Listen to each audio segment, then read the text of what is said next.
Hi friends, ఎలా ఉన్నారు? మీరు గనుక కొత్తగా చూస్తున్నారా అయితే ఛానల్ కి సబ్స్క్రైబ్ చేసుకోండి. ఇంకా చాలా మంచి వీడియోలు వస్తాయి. Krishna Mukund Murari serial April 12 episode.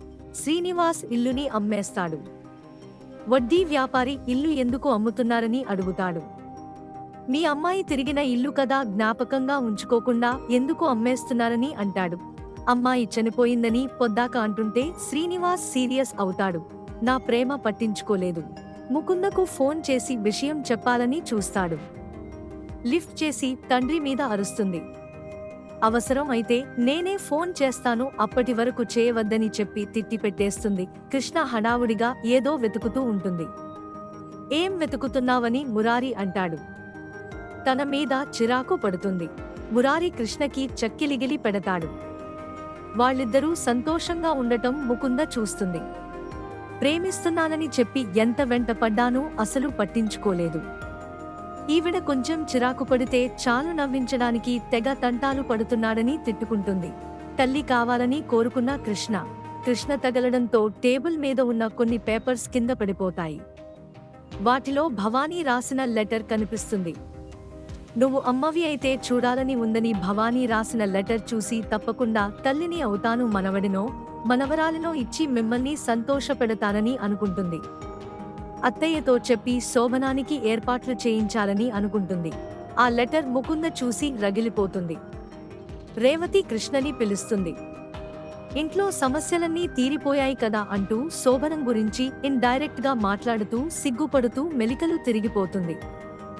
Revathi Krishna behaviour చూసి గాలి తీసేస్తుంది.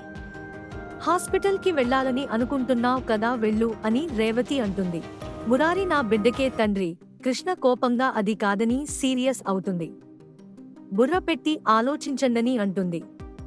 తనని అర్థం చేసుకోవడం లేదని కృష్ణ రేవతిని తెగ తిట్టేస్తుంది. కోడలి కడుపు పండితే చూడాలని ఆశగా లేదా అని అసలు విషయం చెప్పేస్తుంది. ఇదా నువ్వు చెప్పాలని అనుకుంటుందని రేవతి భవానీతో ముహూర్తం గురించి మాట్లాడతానని అంటుంది. ముకుంద కోపంగా లెటర్ చూస్తూ తల్లి అవుతుందా? ఈవిడ తల్లి అయితే తండ్రి ఎవరు? మురారి కదా. నో, మురారి నా బిడ్డకు మాత్రమే తండ్రి కావాలి. మురారి నీడ కూడా కృష్ణ మీద పడనివ్వను. అయినా తల్లి కావాలంటే ముందు శోభనం జరగాలి కదా. ఒకటి కాదు 100 సార్లు ముహూర్తాలు పెట్టినా జరగకుండా చెడగొట్టేస్తాను. నిన్ను బిడ్డకు తల్లిని కానివ్వనని అనుకుంటుంది. దొరికిపోయిన ముకుంద కోపంగా లెటర్ చింపేయడం ఆదర్శ్ చూస్తాడు. ఏమైంది, ఏదో లెటర్ని చింపేస్తున్నావని ఆదర్శ్ అడుగుతాడు. ఏదో పాత లెటర్ అని కవర్ చేస్తుంది. లెటర్ అంత కోపంగా కసిగా చింపేశావ్ ఏంటని అంటాడు. కోపం ఏమీ లేదని కవర్ చేసేందుకు చూస్తుంది. ఆదర్శ్ చింపేసిన లెటర్ ముక్క ఒకటి తీస్తాడు. అందులో కృష్ణ అని కనిపిస్తుంది. కృష్ణ గురించి రాసి ఉంది ఏంటని అంటాడు. దొరికిపోయానని టెన్షన్ పడుతుంది.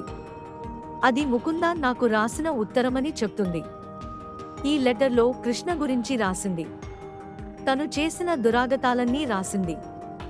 అది చదవగానే కన్నీళ్లు ఆగలేదు, కృష్ణ మీద కోపం ఆగలేదు. ఆ కోపంతోనే లెటర్ చింపేశాను. మురారి కృష్ణ గిల్లి కజ్జాలు. ఒక ఆడదానిగా ఇంత అన్యాయం ఎలా చేస్తారని డ్రామా వేస్తుంది.